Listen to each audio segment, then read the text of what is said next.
This is a breaking news alert. Iran has launched yet another drone strike in the Strait of Hormuz. We also believe Iran launched ballistic missiles into the Strait of Hormuz.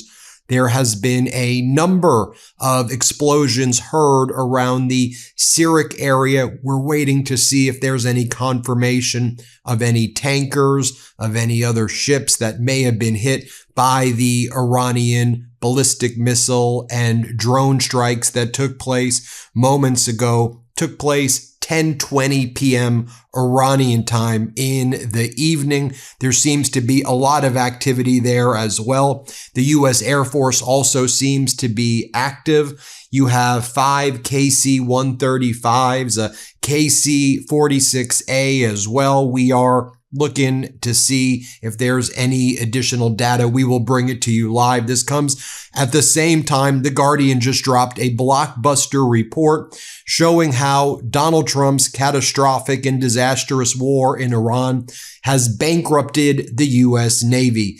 It has now forced the U.S. Navy to take money directly from its own sailors' paychecks and other sources to cover the costs of the combat operations. The Guardian reported this, citing new internal Pentagon documents.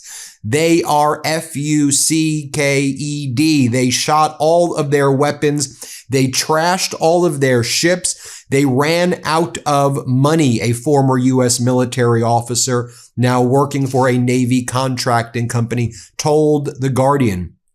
A Pentagon memo directly warned of shortfalls in payroll due to the Department of War raiding payroll in order to fund combat operations. A Navy official told The Guardian the money for payroll was robbed to pay overseas contingencies. Non-emergency maintenance has already been postponed. Some contractors were not getting the money that they were supposed to be paid. They're getting bad checks issued to them by the United States Navy right now. The piggy bank is broken, a retired naval officer, Harlan Ullman, says.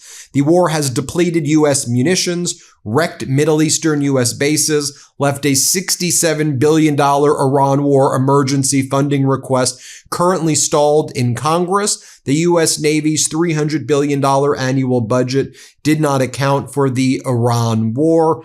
The article was written by Aram Rostan over at The Guardian. It is certainly worth the read, although I highlighted the main points right there. This also comes on the same day that once again, Donald Trump, in this case, Treasury Secretary Bessent, collectively tacoed once again yet another capitulation and surrender. You will recall that earlier this week, when Treasury Secretary cited Blaise Pascal randomly and the Pascal's wager randomly, a 17th century French mathematician's quote, in the threat of economic D-Day against countries that continued to do business with Iran.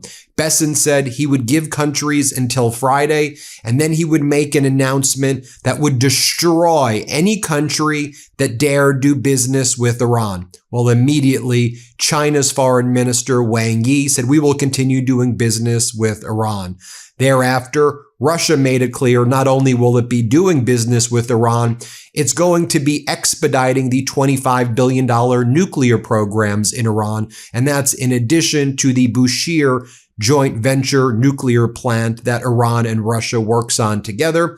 Also, Pakistan made it very clear that they will not agree to do anything in response to Bessent's economic D-Day threats. They will continue to do business with Iran. The Shanghai Cooperation Organization, SCO, is set to meet next week.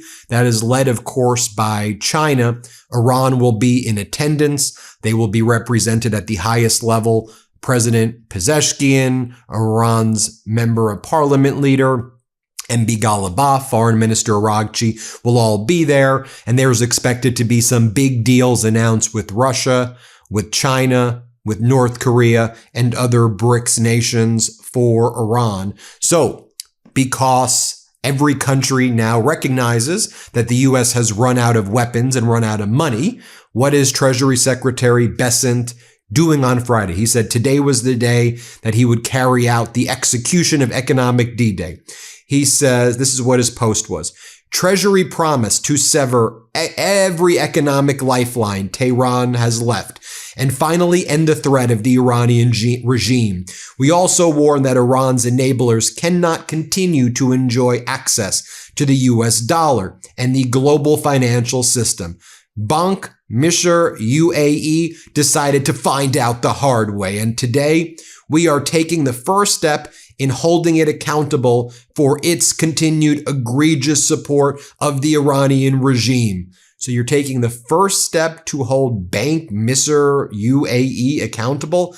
This was the big economic D-Day. This is it. As Brett Erickson says, this is unfathomable levels of taco. You didn't need to have such bombastic rhetoric in the lead up to this. It just continues to destroy any remaining credibility the United States had remaining. Erickson explains, in perhaps the most embarrassing display of taco yet in the Iran war, Besson threatened to take action against all major financial institutions, but it was just an epic taco. Reporting indicates that the U.S. will be cutting off U.S. dollar and correspondent banking to the UAE's branch of Bank Misr, Egypt's second largest bank.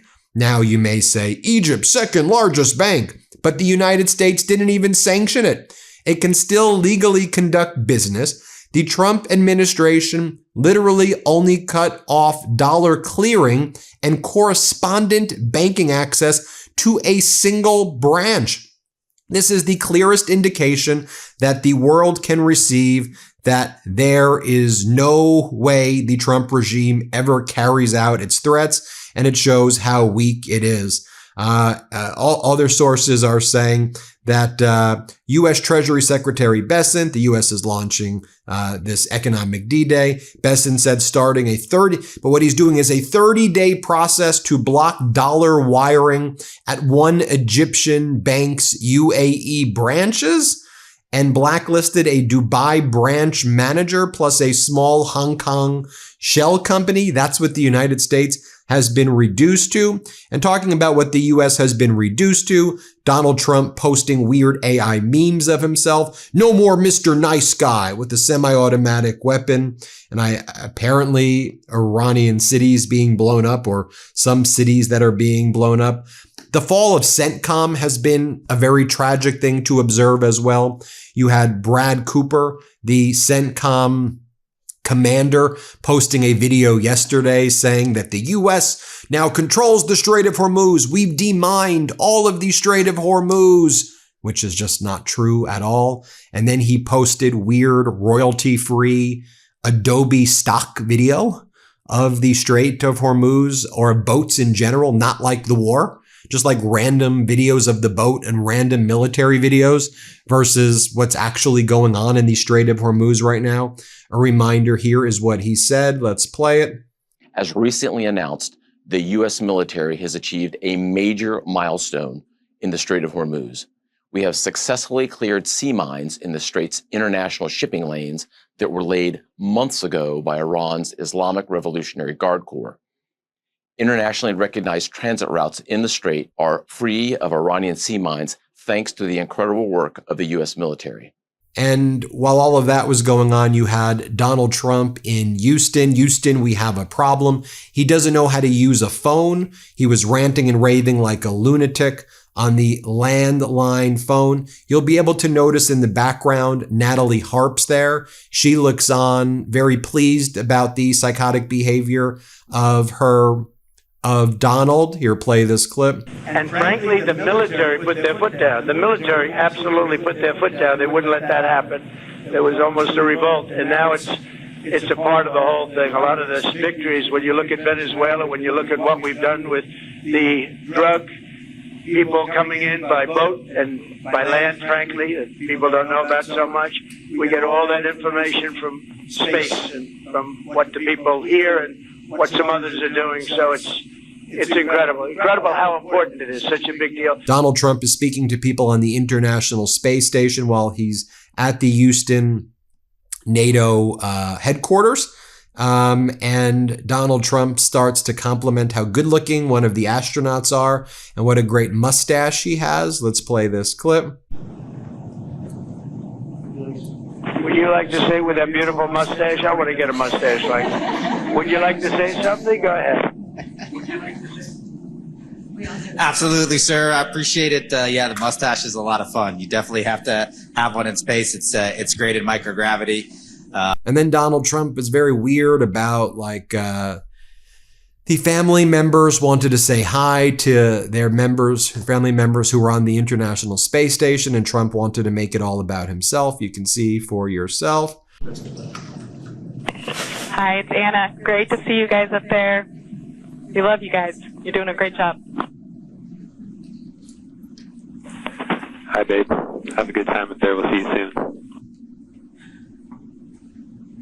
That's not bad, right? Yeah. How can I let them stand here and, they want to say hello and you want to say hello. Who needs Trump? We want to say hello to them.